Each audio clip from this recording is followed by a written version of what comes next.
आज के इस ट्रेडिंग सेशन में हमने देखा कि लक्ष्मी ऑर्गेनिक का जो शेयर प्राइस है वो यहाँ पर थोड़ा बहुत अप मूवमेंट दिखाया है। लेकिन अगर सेंसेक्स देखें तो सेंसेक्स में बहुत ज़्यादा गिरावट हुई है। आज का दिन बहुत ही ज़्यादा डाउन रहा सेंसेक्स के अकॉर्डिंग। लेकिन यहाँ पर लक्ष्मी ऑर्गेनिक में थोड़ा बहुत हमें सपोर्ट देखने को मिला है।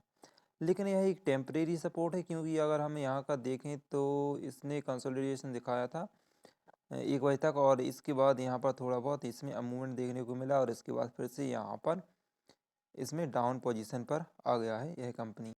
तो अगर हम ओवरऑल 1 मंथ का देखें तो इस शेयर ने हमें मतलब इसके इन्वेस्टर्स को लगभग 3.5% का पॉजिटिव रिटर्न दिया है। वहीं 6 मंथ में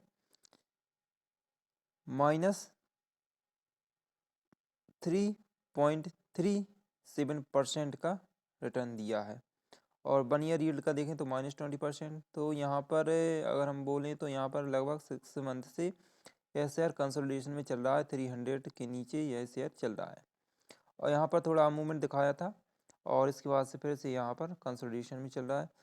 तो दोस्तों अब यहाँ पर मैटर यह है कि इस कंपनी में क्या करना चाहिए, इसको एवरेज करना चाहिए या फिर नहीं, क्योंकि जिन्होंने भी इसमें 1 ईयर के पहले इन्वेस्टमेंट कर रखा था तो उनका जो सपोर्ट लेवल है वो 400 का होगा। 400 प्लस पर उन्होंने इस कंपनी में इन्वेस्टमेंट किया होगा। तो अगर आप इस कंपनी को लॉन्ग टर्म के लिए होल्ड करना चाहते हैं तो यहाँ पर आपको इसका फंडामेंटल देख लेना बहुत ही ज़्यादा ज़रूरी है।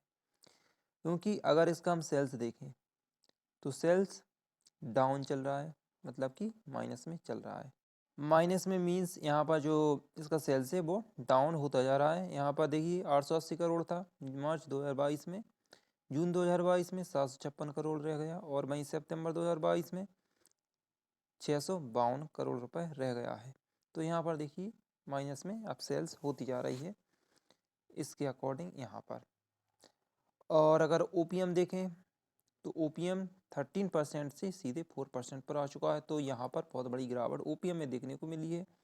और जब किसी भी कंपनी का ओपीएम में गिरावट होती है तो यहाँ पर उसके नेट प्रॉफिट में भी बहुत ज़्यादा गिरावट देखने को मिलती है। यहाँ पर कई बार होता है, जैसे कि यहाँ पर देखें आप, मार्च 2022 में 880 करोड़ की सेल्स थी और जून 2022 में 756 करोड़ की। तो यहाँ पर सेल्स में कमी आई, लेकिन ओपीएम यहाँ पर बढ़ा। ओपीएम 8% से 13% हो गया। तो सेल्स में कमी आई, ओपीएम बढ़ा, तो यहाँ पर इसका नेट प्रॉफिट भी इंक्रीज हो चुका है 57 करोड़ से 64 करोड़। सेल्स भले ही कम है लेकिन ओपीएम बढ़ गया तो इस यहाँ पर इसका नेट प्रॉफिट भी बढ़ गया। लेकिन अब इस बार 13% से इसका ओपीएम सिर्फ 4% रह गया। तो अब देखिए यहाँ पर नेट प्रॉफिट कितना कम हो चुका है, 64 करोड़ से सीधा 8.63 करोड़। तो अगर किसी कंपनी की थोड़ी बहुत सेल्स कम जाती है लेकिन ओपीएम उसका बढ़ता है या फिर कंसोलिडेट रहता है तो यहाँ पर नेट प्रॉफिट भी इंक्रीज हो जाता है थोड़ा बहुत। लेकिन अगर ओपीएम ही कम जाए तो यहाँ पर जो उसका जो नेट प्रॉफिट है वो बहुत ज़्यादा डाउन हो जाता है। तो यहाँ पर अगर हम देखें ओवरऑल सेल्स इसकी कम हो गई है, ओपीएम भी कम हो गया है और इसका जो नेट प्रॉफिट है वो भी कम हो गया है। और वहीं अगर हम इसका ईपीएस इक्विटी पर शेयर देखें तो यहाँ पर वो भी बहुत ज़्यादा कम हो चुका है, 2.43% से 0.32% रह गया है मात्र।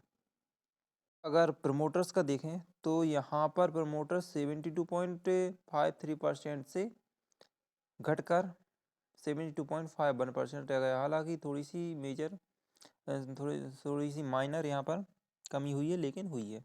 लेकिन अगर एफआईएस का देखें तो एफआईएस में बहुत ज़्यादा कमी हुई है, 0.60 से 0.545%। और डीआईएस ने तो बहुत ही ज़्यादा होल्डिंग घटा दी है, 3.22 से 1.62% ही घटाई है। मतलब कि बहुत ज़्यादा कम कर दिया है डीआईएस ने अपनी होल्डिंग। तो दोस्तों अब यहाँ पर आपको करना क्या है कि जो प्रमोटर हैं, एफआईएस है, डीआईएस ने उन्होंने अपनी होल्डिंग घटाई है। तो अगर जो इसके प्रमोटर्स हैं उनको तो कंपनी के बारे में सब कुछ नॉलेज रहता है और एफआईएस और डीआईएस भी बहुत शानदार होते हैं जो किसी भी कंपनी में इन्वेस्टमेंट करते हैं।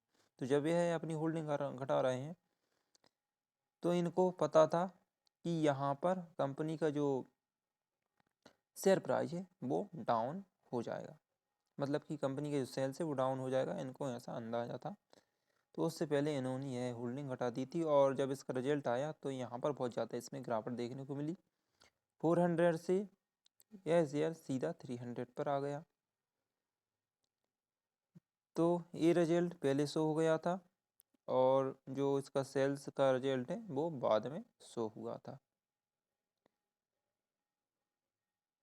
तो इनको अंदाज़ा था इसलिए यह निकल गए और जिनको नहीं था वो यहाँ पर फंस रह गए, मतलब कि पब्लिक यहाँ पर फंस गई। देखिए पब्लिक 23.66 से 25.42% इसमें होल्डिंग बढ़ा ली है पब्लिक ने।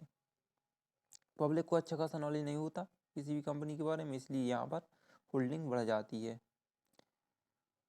तो अगर आप इस कंपनी में भी कंटिन्यू करना चाहते हैं तो यहाँ पर देखिए सेल्स भी कम हो चुकी है और ओपीएम भी कम है, नेट प्रॉफिट भी कम है, एफआईएस और डीआईएस ने होल्डिंग हटाई है। तो यहाँ पर आप समझ सकते हैं कि ये सारा किस तरफ जा रहा है।